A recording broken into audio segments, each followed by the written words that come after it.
Light. ये हमारे चारों तरफ है। इसकी वजह से हम दुनिया देख पाते हैं।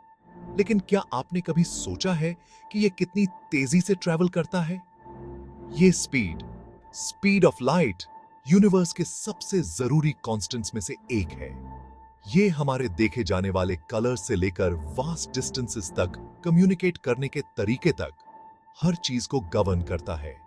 वैक्यूम में speed of light exactly 299,792,458 metres पर सेकंड है। ये बहुत ज्यादा फास्ट है। इमेजिन करो कि आप पूरी अर्थ का चक्कर सिर्फ एक सेकंड में 7.5 बार लगा लो। यही स्पीड ऑफ लाइट है। ये स्पीड कांस्टेंट है, फिर चाहे लाइट का सोर्स कितनी ही स्पीड से क्यों ना मूव कर रहा हो। ये सुनने में थोड़ा स्ट्रेंज लग सकता है, लेकिन ये यूनिवर्स के फंडामेंटल प्रिंसिपल्स में से एक है।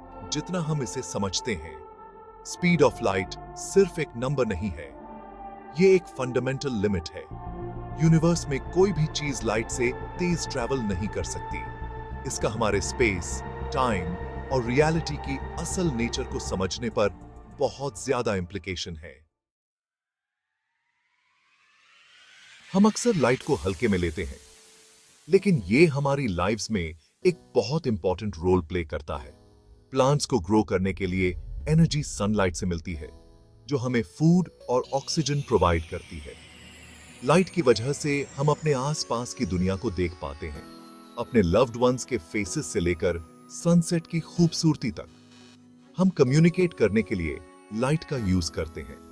Fibre optic cables speed of light पर बहुत सारी इंफॉर्मेशन कैरी करते हैं, जो हमें कॉन्टिनेंट्स और ओशंस के पार कनेक्ट करते हैं। रेडियो वेव्स, जो लाइट की एक फॉर्म है, हमें म्यूजिक सुनने, टेलीविजन देखने और दुनिया से कनेक्टेड रहने देती है। लाइट साइंटिफिक एक्सप्लोरेशन के लिए भी जरूरी है। टेलीस्कोप्स स्पेस की डेप्थ्स में झांकने के लिए लाइट का यूज करते हैं, जो डिस्टेंट गैलेक्सीज को रिवील करते हैं और यूनिवर्स के सीक्रेट्स को अनलॉक करते हैं। माइक्रोस्कोप्स छोटी ऑब्जेक्ट्स को मैग्नीफाई करने के लिए लाइट का यूज करते हैं, जो सेल्स और माइक्रो ऑर्गेनिजम्स के इंट्रिकेट डिटेल्स को रिवील करते हैं। लाइट की स्पीड के क्वेश्चन ने सदियों से थिंकर्स को फैसिनेटेड किया है। एंशिएंट ग्रीक फिलोसोफर्स ने इस बात पर डिबेट की थी कि क्या लाइट इंस्टेंटेनियसली ट्रैवल करती है या उसकी एक फाइनाइट स्पीड है। कुछ, जैसे एम्पेडोक्लीज, का मानना था कि लाइट को ट्रैवल करने में टाइम लगता है। दूसरों, जैसे एरिस्टोटल, का मानना था कि लाइट इंस्टेंटेनियस होती है। सदियों तक ये डिबेट अनसुलझी रही। 17वीं सेंचुरी तक ऐसा नहीं था, जब साइंटिस्ट्स ने लाइट की स्पीड को मेजर करने के लिए जरूरी टूल्स और टेक्निक्स डेवलप करना शुरू किया। सबसे पहले अटेम्प्ट्स में से एक गैलीलियो गैलीलेई ने किया था। उसने उस टाइम को मेजर करने की कोशिश की जो लाइट को एक नोन डिस्टेंस ट्रैवल करने में लगता है, लेकिन उसका एक्सपेरिमेंट इनकंक्लूसिव था। लाइट उसके लिए उस टाइम की टेक्नोलॉजी से मेजर करने के लिए बहुत ज्यादा फास्ट मूव करती थी। 17वीं सेंचुरी में डेनिश एस्ट्रोनॉमर ओले रर्मर ने लाइट की स्पीड का पहला क्वांटिटेटिव मेजरमेंट किया। उसने जुपिटर के मून आयो के इक्लिप्सेस ऑब्जर्व किए और नोटिस किया कि इन इक्लिप्सेस की टाइमिंग अर्थ की सन के चारों ओर ऑर्बिट में पोजीशन के हिसाब से वेरी होती है। उसने सही तरीके से डिड्यूस किया कि ऐसा इसलिए था क्योंकि आयो से लाइट को अर्थ तक पहुंचने में ज्यादा समय लगता था जब अर्थ जुपिटर से दूर होती थी। रर्मर के मेजरमेंट्स ने लाइट की स्पीड का पहला एस्टिमेट प्रोवाइड किया था, हालांकि उसकी वैल्यू मॉडर्न वैल्यू से कुछ कम थी। अगली कुछ सेंचुरीज में साइंटिस्ट्स ने इंक्रीजिंगली सोफिस्टिकेटेड टेक्निक्स का यूज करके अपने मेजरमेंट्स को रिफाइन किया। 1849 में फ्रेंच फिजिसिस्ट आर्मंड फिजो ने एक रोटेटिंग टूथड व्हील का यूज करके ज्यादा एक्यूरेट मेजरमेंट किया। उसने दांतों में एक गैप के जरिए लाइट की एक बीम शाइन की, उसे एक डिस्टेंट मिरर से रिफ्लेक्ट किया और फिर वापस व्हील के जरिए व्हील की स्पीड को एडजस्ट करके वह वापस आने वाली लाइट को दांतों के अगले गैप से पास करवा सकता था। मिरर की डिस्टेंस और व्हील की स्पीड को जानकर वह लाइट की स्पीड कैलकुलेट कर सकता था। Section 5. Light speed and special relativity. 20th century की शुरुआत में एल्बर्ट आइंस्टाइन ने अपनी थियोरी ऑफ स्पेशल रिलेटिविटी के साथ स्पेस, टाइम और ग्रेविटी की हमारी समझ में रेवोल्यूशन ला दी। स्पेशल रिलेटिविटी के की पोस्टुलेट्स में से एक ये है कि वैक्यूम में लाइट की स्पीड सभी ऑब्जर्वर्स के लिए सेम होती है, चाहे उनकी रिलेटिव मोशन कुछ भी क्यों ना हो। इस पोस्टुलेट के कुछ माइंड बेंडिंग कॉन्सिक्वेंसेस हैं। इसका मतलब है कि टाइम और स्पेस एब्सोल्यूट नहीं है, बल्कि ऑब्जर्वर के फ्रेम ऑफ रेफरेंस के रिलेटिव हैं। इसका मतलब यह भी है कि कोई भी चीज लाइट से तेज ट्रैवल नहीं कर सकती, क्योंकि ऐसा करना फिजिक्स के फंडामेंटल लॉज को वायोलेट करेगा। आइंस्टाइन की थ्योरी ऑफ स्पेशल रिलेटिविटी को काउंटलेस एक्सपेरिमेंट से कंफर्म किया जा चुका है और ये मॉडर्न फिजिक्स के कॉर्नरस्टोन्स में से एक है। सब एटॉमिक पार्टिकल्स के बिहेवियर से लेकर स्टार्स और गैलेक्सीज के एवोल्यूशन तक यूनिवर्स की हमारी समझ के लिए इसके बहुत इंप्लीकेशंस हैं। Section 6. Light speed as a limit. Speed of light सिर्फ स्पीड नहीं है, ये एक कॉस्मिक स्पीड लिमिट है। यूनिवर्स में कोई भी चीज लाइट से तेज ट्रैवल नहीं कर सकती। इसका यूनिवर्स की हमारी समझ पर बहुत गहरा इंप्लीकेशन है। इमेजिन करो कि आप स्पीड ऑफ लाइट पर ट्रैवल कर सकते हैं। आपके लिए टाइम रुक जाएगा। आप टाइम का कोई पैसेज एक्सपीरियंस नहीं करोगे। आप एक इंस्टेंट में यूनिवर्स के सबसे दूर के हिस्सों तक ट्रैवल कर सकते हैं। बेशक मास वाली किसी भी चीज के लिए स्पीड ऑफ लाइट से ट्रैवल करना इम्पॉसिबल है। जैसे जैसे कोई ऑब्जेक्ट स्पीड ऑफ लाइट के करीब पहुंचता है, उसका मास इन्फिनिटली बढ़ता जाता है, जिससे उसका आगे एक्सेलरेट होना इम्पॉसिबल हो जाता है। स्पीड ऑफ लाइट लिमिट का स्पेस ट्रैवल के लिए बहुत इंप्लीकेशंस हैं।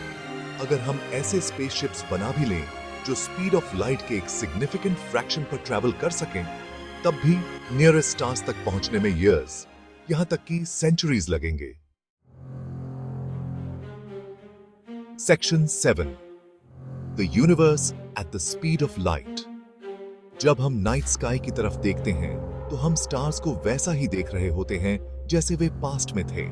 ऐसा इसलिए है क्योंकि स्टार्स से लाइट को हम तक पहुंचने में टाइम लगता है। कोई स्टार जितना दूर होता है, उसकी लाइट को हम तक पहुंचने में उतना ही ज्यादा समय लगता है। फॉर एग्जाम्पल, सन से लाइट को अर्थ तक पहुंचने में लगभग 8 मिनट्स लगते हैं। इसका मतलब है कि हम सन को वैसा ही देख रहे हैं जैसा वह 8 मिनट्स पहले था।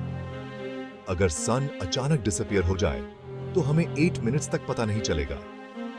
हमारे सन के सबसे नजदीकी स्टार प्रोक्सिमा सेंटोरी से लाइट को हम तक पहुंचने में लगभग 4 इयर्स लगते हैं। इसका मतलब है कि हम प्रोक्सिमा सेंटोरी को वैसा ही देख रहे हैं जैसा वह 4 इयर्स पहले था। Section 8. Light speed and technology. Speed of light का टेक्नोलॉजी के लिए इंपॉर्टेंट इंप्लीकेशंस हैं। For example, speed of light उस स्पीड को लिमिट करती है जिस पर कंप्यूटर्स इंफॉर्मेशन प्रोसेस कर सकते हैं। इमेजिन करो कि आपके पास एक कंप्यूटर चिप है जो 1 सेंटीमीटर चौड़ा है। स्पीड ऑफ लाइट उस टाइम को लिमिट करती है जो एक सिग्नल को चिप के एक साइड से दूसरे साइड तक ट्रैवल करने में लगता है। ये उस स्पीड को लिमिट करता है जिस पर चिप इंफॉर्मेशन प्रोसेस कर सकता है। जैसे जैसे हम ज्यादा फास्ट और ज्यादा पावरफुल कंप्यूटर्स बनाने की कोशिश करते हैं, हम स्पीड ऑफ लाइट द्वारा लगाए गए फंडामेंटल लिमिट्स के सामने आ जाते हैं। इंजीनियर्स नई टेक्नोलॉजीज डेवलप कर रहे हैं, जैसे ऑप्टिकल कंप्यूटिंग, जो इंफॉर्मेशन प्रोसेस करने के लिए इलेक्ट्रिसिटी की बजाय लाइट का यूज करती है, ताकि इन लिमिटेशंस को दूर किया जा सके। Speed of light GPS technology के लिए भी एसेंशियल है। जीपीएस सैटेलाइट्स अर्थ की परिक्रमा करते हैं और ऐसे सिग्नल्स ट्रांसमिट करते हैं जो हमें अपनी प्रिसाइज लोकेशन डिटरमिन करने देते हैं।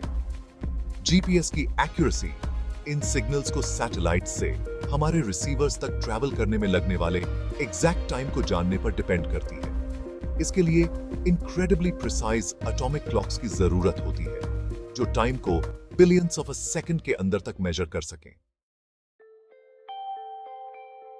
Section 9. Conclusion. The enduring fascination with light speed. Speed of light सिर्फ एक नंबर से बढ़कर है। ये एक फंडामेंटल कांस्टेंट है जो यूनिवर्स को गवर्न करता है। ये एक स्पीड लिमिट है जिसे हम कभी ब्रेक नहीं कर सकते। और ये कॉस्मोस की वास्टनेस और उन मिस्ट्रीज की याद दिलाता है जिन्हें अब भी अनलॉक किया जाना बाकी है। इसकी स्पीड को मेजर करने की अर्लीस्ट अटेम्प्ट से लेकर स्पेशल रिलेटिविटी के माइंड बेंडिंग इंप्लीकेशंस तक, लाइट स्पीड ने साइंटिस्ट्स और ड्रीमर्स दोनों की इमेजिनेशंस को ही कैप्टिवेटेड किया है। जैसे जैसे हम यूनिवर्स को एक्सप्लोर करना जारी रखते हैं और टेक्नोलॉजी की बाउंड्रीज को पुश करते हैं, लाइट स्पीड की हमारी समझ निस्संदेह ब्रह्मांड और उसके भीतर हमारी जगह की हमारी समझ को शेप देती रहेगी।